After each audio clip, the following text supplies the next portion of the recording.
नमो बुद्धाय, जय भीम. मी तेजल खिल्लारे.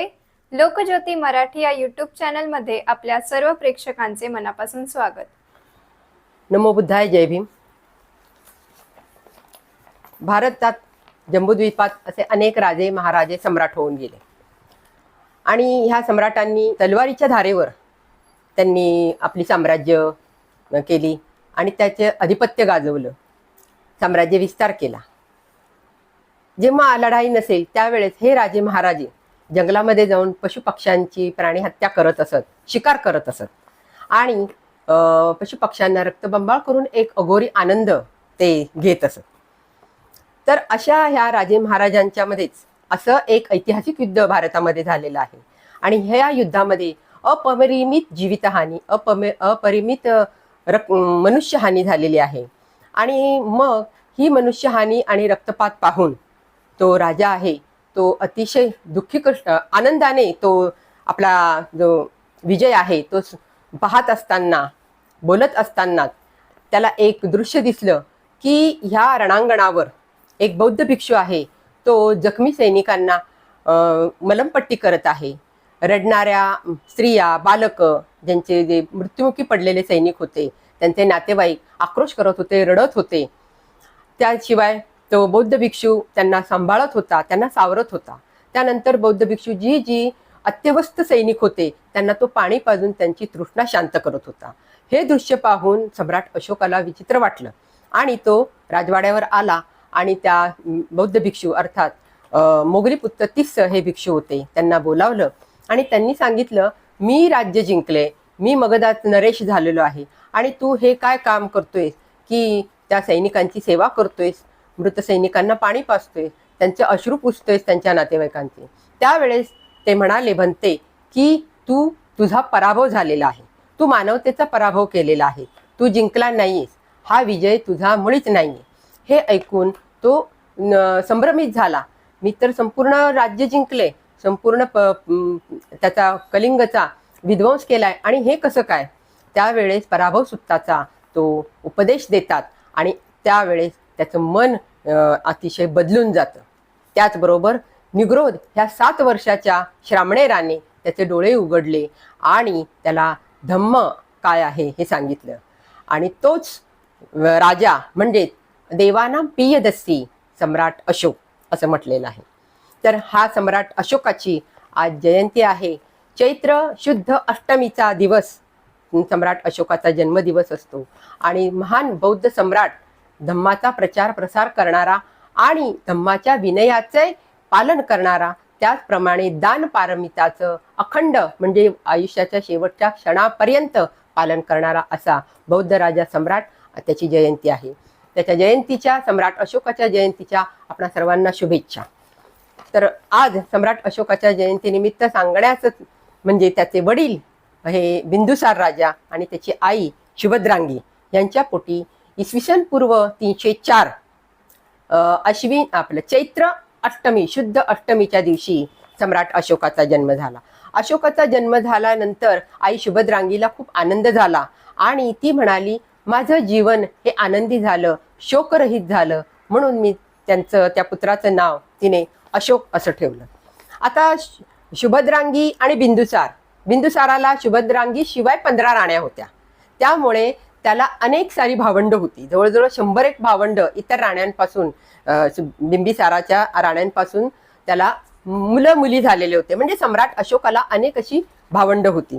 तर त्या भावंडाची जी नावं आहेत ती म्हणजे सुमित, त्याच्यानंतर सुग्राण, सुशीम, विबिताशी वगैरे अनेक अशी नावं त्यांची होती. परंतु ह्या सगळ्यांना त्या राजाने म्हणजे बिंदुसार राजाने काय केलेलं, युद्धकला किंवा विद्या ह्यामध्ये प्रवीण केलेलं होतं, पारंगत केलेलं होतं, हुशार केलेलं होतं आणि त्याचा आवडता मुलगा होता सुशीम. परंतु सुशीम हा ते आचार्य होते वत्सजित आणि राधागुप्त यांना खूप त्रास द्यायचा. त्यामुळे त्याने काय केलं, परीक्षा घेतली. अशोक काय त्याला एवढा आवडत नव्हता त्याच्या वडिलांना म्हणजे चंद्रगुप्ताला. मग त्यांची परीक्षा घेतली, म्हणजे वत्सजिताने सांगितलं की ह्या दोघांची परीक्षा घ्या. परीक्षा घेतल्यानंतर सुशीमला त्याने तक्षशिलेचा राजा करण्यासाठी पाठवलं आणि अशोकाला त्याने इथे पाठवलं, उज्जैनला पाठवलं. उज्जैनला पाठवलं. म्हणजे उज्जैन इथे जाताना, इथे प्रवास करताना वाटेमध्ये नेत्रावती आणि विदिशा नदीच्या संगमावर विदिशा नगरी वसलेली होती. बाजूला सांची हे मोगली आपलं भगवान बुद्धांचे शिष्य जे आहेत सारीपुत्त आणि मोगलान ह्यांचा जो मोठा स्तूप बांधलेला होता त्यांच्या अस्थिधातू रक्षेवर, तो एक निसर्गरम्य ठिकाण आणि पर्वतराजींनी वेढलेलं हिरव्यागर्द निसर्गराजींनी नटलेलं असं हे विदिशा हे ठिकाण होतं. तिथे त्याने मुक्काम करण्याचं ठरवलं आणि त्या दिवशी पौर्णिमा होती आणि त्या रात्री अनेक युवक युवती पांढरा शुभ्र ड्रेस म्हणजे परिधान करून, कपडे परिधान करून, हातामध्ये दीपमाला गंध घेऊन ते चैत्याकडे चालले होते. अशोकाने त्यांना विचारलं, तुम्ही कुठे जात आहात? त्यावेळेस विदिशा म्हणजे रूपवती हिने त्यांना सांगितलं की आम्ही भगवान बुद्धांचं उपोषण, आज पौर्णिमा आहे तो उपोषण करण्यासाठी चैत्यामध्ये जात आहोत, तिथे आम्ही पूजा करणार आहोत. हे ऐकून त्याला राजा एकदम आश्चर्यचकित झाला आणि जी रूपमती होती विदिशा ती त्याला आवडली आणि तिने त्याला लग्नाची मागणी टाकली. विदिशाने सुद्धा त्याला होकार दिला आणि विदिशा आणि अशोक याचा विवाह इसवी सन पूर्व 286 मध्ये झाला.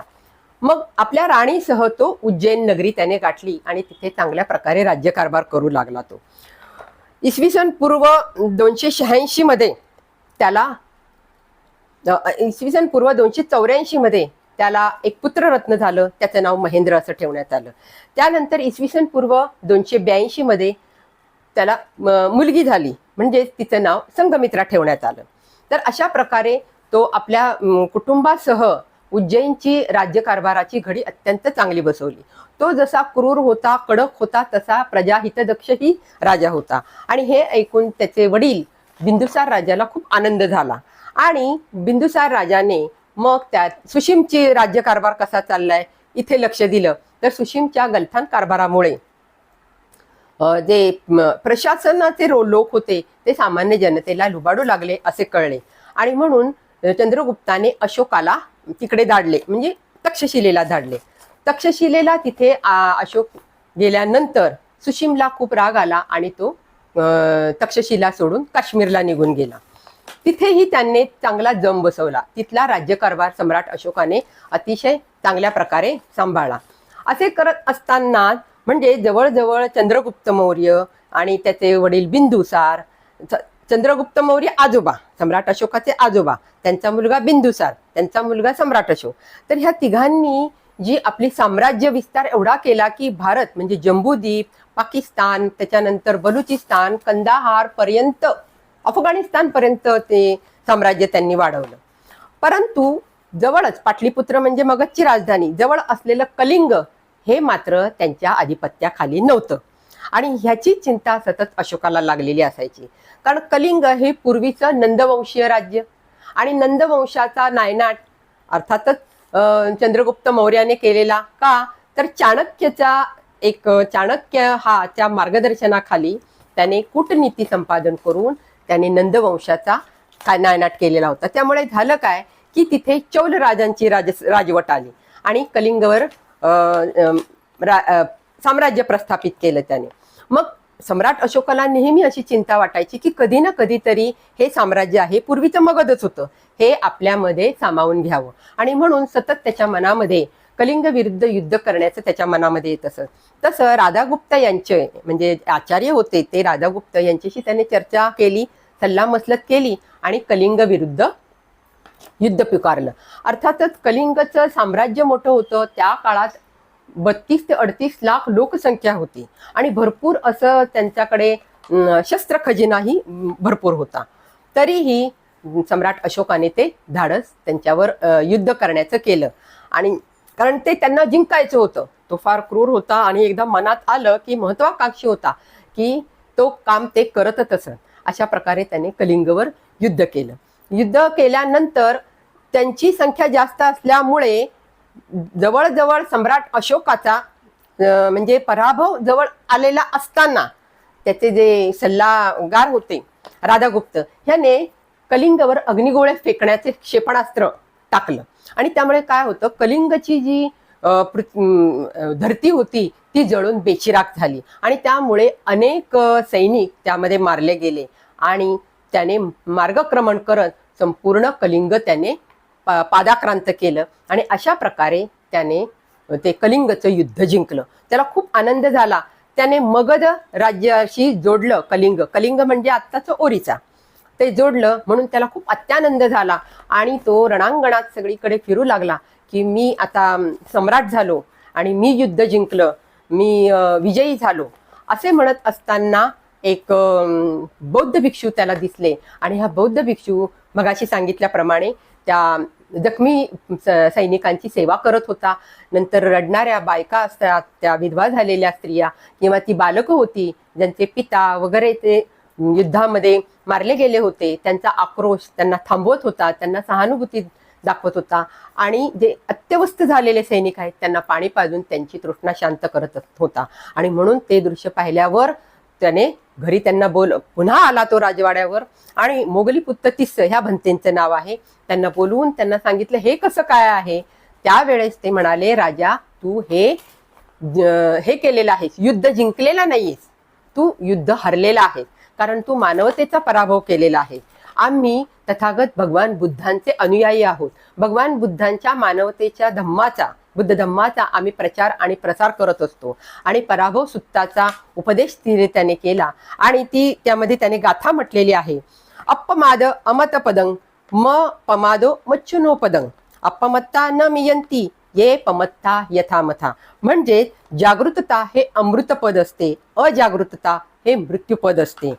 जागरूक माणूस कधीही मरत नाही, पण अजागरूक माणूस हा मृतवत असतो असं म्हटल्यानंतर त्याचा विलक्षण त्याच्या मनामध्ये बदल झाला आणि मी हे काय केलं म्हणून तो पश्चाताप दग्ध झाला. हजारो स्त्रियांचे मुलांचे जे आक्रोश आहे त्याच्या कानी पडू लागले. बैचेन झाला. राजवाड्यावर गच्चीवर तो फेऱ्या मारत असताना खाली चालत शांतपणे पावले टाकत असलेला निग्रोध श्रामणेर बालक त्याला दिसला आणि त्याने त्याला वरती अमात्याकडून बोलवले, त्याला भोजनदान दिले आणि त्याने सांगितलं की असं युद्ध मी जिंकलेलं आहे, परंतु असं म्हणतात की मी हे युद्ध जिंकलेलं नाहीये.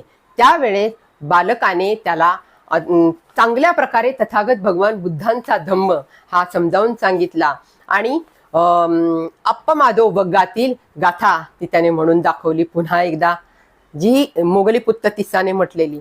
हे ऐकून खरोखर त्याला वाटलं की माझ्याकडून फार मोठी हानी झालेली आहे, माझ्याकडून खूप मोठा प्रमाद घडलेला आहे, चूक घडलेली आहे आणि ह्या पश्चाताप झालेल्या मनाला त्याला वाटलं मी कसा बाहेर पडू असं म्हणून त्याने विचारल्यावर मोगलीपुत्त तिस्स त्याच्यानंतर भंते उपगुप्त यांना त्याने पाचारण केलं आणि त्यांना उपाय विचारला की मी ह्या पश्चातापातून कसं काय बाहेर पडू.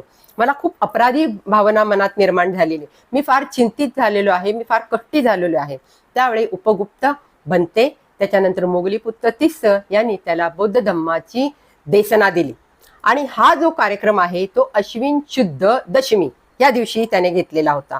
संपूर्ण प्रजा म्हणजे पाटलीपुत्रची संपूर्ण प्रजा त्याने गोळा केली आणि त्याभोवती त्याच्या समोर त्याने धम्मदेशना घेतली आणि ह्याच दिवशी धम्मदेशनेचा कार्यक्रम झाल्यानंतर ह्याच दिवशी अशोकाने आपली पत्नी कौरवकी, पुत्र आपला महेंद्र, संघमित्रा, जावई अग्निब्रह्म यांच्यासह म्हणजे राजवाड्यातील सर्व प्रमुख लोकांसह आणि प्रजेसह त्याने धम्माची दीक्षा घेतली. तो दिवस अश्विन शुद्ध दशमीचा आणि म्हणजे त्यांनी दुसऱ्यांदा धम्मचक्र प्रवर्तन केलं. पहिलं धम्मचक्र प्रवर्तन तथागत भगवान बुद्धांनी सारनाथ येथे पंचवर्गीय भिक्षूंना आषाढ पौर्णिमेला धम्मदीक्षा दिली आणि धम्म सांगितला. तो दुसरं धम्मचक्र प्रवर्तन अश्विन शुद्ध दशमीला सम्राट अशोकाने केलं आणि हाच धागा पकडून डॉक्टर बाबासाहेब आंबेडकर यांनी आपल्याला 14 ऑक्टोबर 1956 अश्विन शुद्ध दशमी ह्या दिवशी पकडून आपल्याला लाखो बांधवांना बौद्ध धम्माची मानवतेची धम्मदीक्षा दिली. तर असा हा धम्मदीक्षेचा हा धम्मचक्र प्रवर्तनाचा हा इतिहासही इथे मला सांगावासा वाटतो. तर अशी ही सम्राट अशोकाची जी धम्मदीक्षा घेतल्यानंतर 2च वर्ष तो फक्त काय झाला उपासकाची दीक्षा घेतली, परंतु 2 वर्षांनी त्याने भिक्षू संघाचा सभासद होण्याचं ठरवलं आणि अंगावर चिवर घेतलं. चिवर घेतल्यानंतर सम्राट अशोकाने धम्मयात्रा करण्याचं ठरवलं. कारण उपगुप्ताने सांगितलं जोपर्यंत भगवान बुद्धांचं महापरिनिर्वाण झालंय, बुद्धगया इथे त्यांना ज्ञानप्राप्ती झालेली आहे, जन्म लुंबिनीला झालेला आहे, कुशीनगर इथे हे झालेलं आहे, तर तुम्ही तिथे नक्कीच तुम्ही तिथे गेलं पाहिजे. आणि मग आपल्या कुटुंबाला घेऊन त्याने काय केलं, धम्मयात्रा केली. धम्मयात्रा केल्यानंतर पहिल्यांदा लुंबिनी येथे गेला आणि लुंबिनी येथे गेल्यानंतर बुद्धांचा जन्म झाला आहे तिथे त्याने मोठा स्तंभ बांधला आणि इथं बुद्धं जातं असा तिथे शिलालेख, तंबालेख तिथे लिहिलेला आहे. आणि अशा प्रकारे लुंबिनी हे स्थळ त्याने शोधून काढलं. त्यानंतर जिथं सिद्धार्थ गौतमाचा बालपण गेलं, विवाह झाला, राहुल पुत्र झाला, ते कपिलवस्तूला ते तिथून गेलेले आहेत. आणि तिथे गेल्यानंतर कपिलवस्तूला इथे त्याने स्तूप बांधलेला आहे. त्यानंतर तथागत भगवान बुद्धांना ज्ञानप्राप्ती झाली ते बोधगया इथे गेलेला आहे. आणि बोधगयाला गेल्यानंतर त्याने महाबोधी विहार, जो प्रसिद्ध सुप्रसिद्ध जगात सुप्रसिद्ध असा महाबोधी विहार बांधलेला आहे. आणि तो महाबोधी विहार बांधल्यानंतर अनेक बौद्ध राष्ट्रांनी आजूबाजूला आपले बुद्ध विहार तिथे बांधलेली आहेत. म्हणजे China, Japan, Cambodia, Burma, Brahmadesh वगैरे देशांनी तिथे बांधलेली आहे. त्यानंतर तो सारनाथला गेलेला आहे. सम्राट अशोक सारनाथला गेलेला आहे. सारनाथला गेल्यानंतर जिथं ते पंचवर्गीय भिक्षू बुद्धांना भेटतात ती जागा आहे, तिथे त्याने मोठी चौखंडी स्तूप बांधला. आणि नंतर जिथं त्यांनी मृगदाय वनामध्ये तथागत भगवान बुद्धांनी पहिल्यांदा आर्यसत्य धम्म सांगितला, धम्मदेशना दिली, धम्मप्रवचन दिलं, त्या ठिकाणी ऋषीपतन मृगदाय वनामध्ये त्याने धम्मराजिक स्तूप म्हणजे धम्मेक स्तूप हा अत्यंत मोठा आणि प्रचंड मोठा असा स्तूप त्याने बांधला. त्यानंतर अर्थातच कुशीनगरला जिथं महापरिनिर्वाण झालेलं होतं तिथे गेलेला आणि तिथेही त्याने महापरिनिर्वाण स्तूप बांधला. एवढंच नव्हे तर हे चारही स्तूप नव्हे तर ठिकठिकाणी वैशाली, सांची वगैरे ठिकाणी. आता हे कसं, तर जेव्हा 2500 वर्षापूर्वी जी 7 गणराज्य होती म्हणजे कपिलवस्तूचे शाक्य किंवा पिप्पलीवनाचे मौर्य, सुमारगिरीचे भग्ग किंवा रामग्रामचे कोलिय, अलकप्पचे बली, कुशीनगरचे मल्ल, वैशालीचे लिच्छवी किंवा वज्जी, ही जी 7 गणराज्य होती, जेव्हा भगवान बुद्धांचं महापरिनिर्वाण झालं त्यावेळेस ही 7ही राज्याचे राजे तिथे आले आणि भगवान बुद्धांनी अग्निसंस्कार केलेले होते. ते अग्निसंस्कार झाल्यानंतर त्यांचे जे अस्थिधातू होते, रक्षा अस्थिधातू होते, त्याच्या वाटण्या केल्या आणि आपापल्या देशामध्ये जाऊन त्यांनी स्तूप बांधले. आता पिप्पलीवनाचे मौर्य जोपर्यंत तिथे आले तोपर्यंत सगळं संपलेलं होतं. अस्थिरक्षा काहीच उरली नाही होता, तो फक्त तिथे अंगार म्हणजे विस्तव होता. तो विस्तव त्यांनी भांड्यांमध्ये नेऊन तिथे त्यांनी पिप्पलीवनामध्ये त्यांनी स्तूप बांधला. म्हणजे पिप्पलीवनाचे मौर्य हेच ह्या चंद्रगुप्त वंशाचे मौर्य आणि ह्याच वंशाचा 3रा वंशज म्हणजे सम्राट अशोक. तर अशा प्रकारे ह्या सम्राट अशोकाची बुद्धांची शिष्य परंपरा होती आणि त्यांनी बुद्धांचा जन्म घेऊन त्यामध्ये अशी प्रगती केली की हे 7ही स्तूप त्यांनी उखडले आणि बुद्धांच्या अस्थिधातू रक्षेच्या अंतिक कणावर 84,000 स्तूपांची निर्मिती भारतामध्ये केली. एवढंच नव्हे तर अनेक गुंफा, लेणी, शिलालेख, स्तंभलेख इथे भगवान बुद्धांच्या गाथांचं किंवा वचनांचं त्याने त्यावर लिखाण केलेलं आहे. अशा प्रकारे त्याने धम्माचा प्रचार आणि प्रसार सुरू केला आणि अव्याहतपणे सुरू करत होता. एवढंच नव्हे तर अजून काय करायला पाहिजे, कारण तो पश्चाताप जो होता त्याच्यातून त्याची सुटका होत नव्हती. आणि म्हणून भंते उपगुप्तांनी त्यांना सांगितलं की धम्मयात्रा झाल्यानंतर तुम्ही जेव्हा खऱ्या अर्थाने वारस होऊ शकाल बुद्धांच्या धम्माचे, जेव्हा आपली पोटची मुलं तुम्ही धम्माला दान कराल. आणि खरोखरच त्याने आपला मुलगा महेंद्र 20 वर्षाचा असताना आणि आपली मुलगी, विवाहित मुलगी संघमित्रा, हिला श्रीलंकेला त्याने बौद्ध धम्माच्या प्रचार आणि प्रसारासाठी पाठवलं. ज्या वेळेस पुत्र महेंद्र, सम्राट अशोकाचा पुत्र महेंद्र श्रीलंकेला गेला त्यावेळेस त्याने जवळजवळ 40,000 लोकांची धम्मदीक्षा देसना दिल्यानंतर त्यांच्यात परिवर्तन झालं आणि त्यांनी धम्मदीक्षा घेतलेली आहे. अशा प्रकारे धम्माचा प्रचार केला. आणि संघमित्रा ही सुद्धा बोधिवृक्षाची फांदी भारतातून घेऊन तिने अनुराधापूर इथे तो बोधिवृक्ष लावला ज्येष्ठ पौर्णिमेला, ते खरं. आणि तिथे अनुराधापूर इथे मोठा स्तूप बांधला. तर तत्कालीन श्रीलंकेची राणी अनुला आणि तिचे 500 शिष्य, महिला शिष्य यांनी काय केलं, दासी यांनी काय केलं की बौद्ध धम्माची दीक्षा घेतली आणि त्या भिक्षुणी झाल्या. म्हणजे अशा प्रकारे ह्या दोघा भावंडांनी संपूर्ण श्रीलंका आहे ती बौद्ध धम्माची दीक्षित झाली आणि श्रीलंका हे बौद्ध धम्मीय राष्ट्र झाले. अशा प्रकारे ह्या सम्राट अशोकाने आपला जो धम्माचा प्रचाराचा आणि प्रसाराचा जो एक म्हणजे पूर्ण प्रसार आणि प्रसार अथवा जोमात केला की संपूर्ण बहुजनांच्या हिताचा सुखाचा केला आणि प्राणी हत्या पूर्णपणे बंद केली. म्हणजे मुत्पाक खाण्यात जे ससे हरिण मारले जात होते तिथेही बंदी आणली आणि अरण्य अभयारण्य प्राणी पशु पक्ष्यांसाठी अभयारण्य बांधली. दोहो बाजूंनी रस्त्याच्या दुतर्फा झाडे लावली. निसर्ग बागा, वृद्धांसाठी आश्रम केले, वृद्धांसाठी दवाखाने काढले. नागरिकांना जास्तीत जास्त सुविधा कशा मिळतील, प्रजा कशी सुखी राहील याकडे त्यांनी लक्ष दिलं आणि जास्तीत जास्त प्रजा सुखी राहिल्यामुळे जवळजवळ 40 वर्ष त्याने राज्य केलं. आणि ह्या 40 वर्षातली 30 वर्ष त्याने कधीही शस्त्र हातात घेतलं नाही. फक्त मैत्री, दया, करुणा, शांती, अहिंसा या भावभावनांच्या अस्त्राने त्याने संपूर्ण प्रजेचं मन जिंकून घेतलं आणि बौद्ध भिक्षूंना अपरिमित दान देऊन धम्माचा प्रचार आणि प्रसार केला.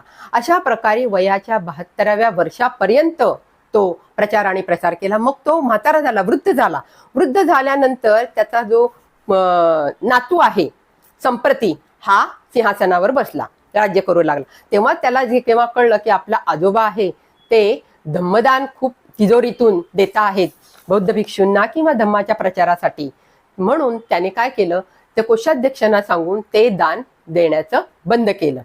दान देण्याचं बंद केल्याबरोबर जेव्हा त्याने सम्राट अशोकाने चिवर घेतलेलं होतं म्हणजे धम्मदीक्षा घेतलेली होती त्यावेळेस भिक्षूची दीक्षा घेतली होती त्यावेळेस त्याने स्वतःचे जी अलंकार होते, सोन्या रुपया चांदी मणक्याचे जे अलंकार होते ते एक एक करून भिक्षू संघाला धम्माच्या प्रसारासाठी दान देऊ लागला. तेही संपले. मग तो आपली जी जेवणाची किंवा भांडी सोन्याची चांदीची वगैरे सगळी भांडी होती, पात्र होती, ती सुद्धा त्याने भिक्षू संघाला धम्माच्या प्रचाराने प्रसारासाठी दान दिली. असे करत करत सगळं त्याने भिक्षू संघाला दान दिलं आणि शेवटी तो आजारी पडला म्हणून त्याला आवळाचे फळ आहे त्यामध्ये सी व्हिटॅमिन असतं आणि ते आवळा फळं त्याला देण्यात आली. ते ही फळं त्याने भिक्षू संघाला आजारी पडू नये, धम्माचा प्रचार प्रसार व्यवस्थित व्हावा म्हणून भिक्षू संघाला दान दिली. आणि शेवटी त्याच्याकडे एक आवळा राहिला आणि तोही आवळा त्याचा त्याने पावडर केली, भुगा केला, भुकटी केली आणि ती पावडर त्याने भिक्षू संघाला दिली आणि ती वाटायला सांगितली जेणेकरून कोणतीही भिक्षू औषधा वाचून राहू नये म्हणून.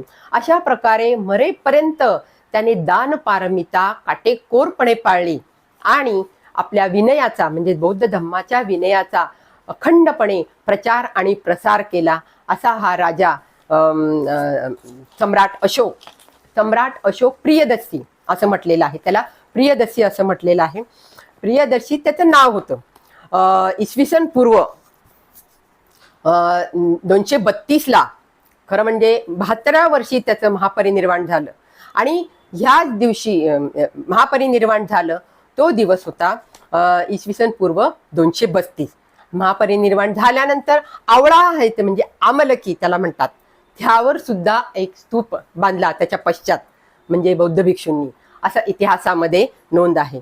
तर असा हा सम्राट अशोक राजा, त्याची आज जयंती चैत्र शुद्ध अष्टमी हा दिवस आहे आणि ह्या चैत्र शुद्ध अष्टमीचा राजा अशोकाच्या जयंतीनिमित्त आपणा सर्वांना शुभेच्छा. आणि सम्राट अशोकाने अशी दान पारमिता करून धम्माचा प्रचार आणि प्रसार केला. बाबासाहेबांनीही त्याच दिवशी धम्मप्रचार धम्माची दीक्षा आपल्याला दिलेली आहे. एवढंच नव्हे तर जे आपला भारताचा तिरंगा आहे, इथे जेव्हा बाबासाहेब राष्ट्रध्वज समितीमध्ये होते त्यावेळेस सम्राट अशोकाचं चक्र, अशोक चक्र हे तिरंग्यावर पांढऱ्या रंगाच्या पट्टीवर अंकित केलेलं आहे. त्यानंतर सत्यमेव जयते संसदेमध्ये ब्रीदवाक्य भारताचं सत्यमेव जयते जे अशोकाचं ब्रीदवाक्य, भगवान बुद्धांचं ब्रीदवाक्य, सत्याचा विजय असतो म्हणून सत्यमेव जयते ब्रीदवाक्य. आणि सिंहस्तंभ शीर्ष म्हणजे 4 सिंह चारी बाजूला बघता आहेत तो स्तंभ जो आहे सम्राट अशोकाने बांधलेला तो ते आपल्या संसदेवर आहे आणि ते त्याची बाबासाहेबांनी ते अंकित केलेलं आहे. म्हणजे 4 सिंह म्हणजे काय की निर्भयतेचं, सद्भावनेचं प्रतीक आहे. म्हणजे तथागत भगवान बुद्धांनी 45 वर्ष जी धम्मदेशना दिली त्याचा प्रतिध्वनी, म्हणजे सिंह जसा गर्जना करतो आणि जंगलामध्ये त्याचे प्रतिध्वनी उमटतात, तसंच भगवान बुद्धांच्या देशनेला सिंह गर्जना असं म्हटलंय आणि त्याचे ध्वनी भारतात आणि भारताबाहेर उमटले. संपूर्ण जंबूद्वीप हा बौद्धमय झालेला आहे आणि म्हणून बाबासाहेबांनी ते चक्रांकित ते चिन्ह जे आहे ते दिलेलं आहे. शिवाय जे भारतरत्न विद्वान लोकांना बहाल केलं जातं, मोठा किताब आहे तो भारत शासनाचा, तर त्यामध्ये पिंपळाच्या पानावर सोन्याचं अशोक चक्र असतं आणि ते त्यांना विभूषित केलेलं आहे. अनेक विद्वानांना डॉक्टर बाबासाहेब आंबेडकरांनी भारतरत्न या पदवीने गौरविलेला आहे. अर्थात त्या पदवीचा गौरव झालाय असं म्हणायला काही हरकत नाही. शिवाय जर लष्करामधील एखादा सैनिक शहीद झाला किंवा मोठा पराक्रम केला तर त्याला परमवीर चक्र, अशोक चक्र बहाल करून त्याचा गौरव केला जातो. तर अशा प्रकारे डॉक्टर बाबासाहेब आंबेडकरांनी सम्राट अशोकाची जी धम्मप्रचार आणि प्रचाराची परंपरा अशा प्रकारे केलेली आहे असं म्हणायला काही हरकत नाही आणि आहेच. एवढं बोलून मी इथेच थांबते. जय भीम, जय बुद्ध, जय भारत, जय संविधान. आमचे असेच नवनवीन व्हिडिओज पाहण्यासाठी आमच्या व्हिडिओला लाईक, शेअर, कॉमेंट व सबस्क्राईब करायला विसरू नका. धन्यवाद.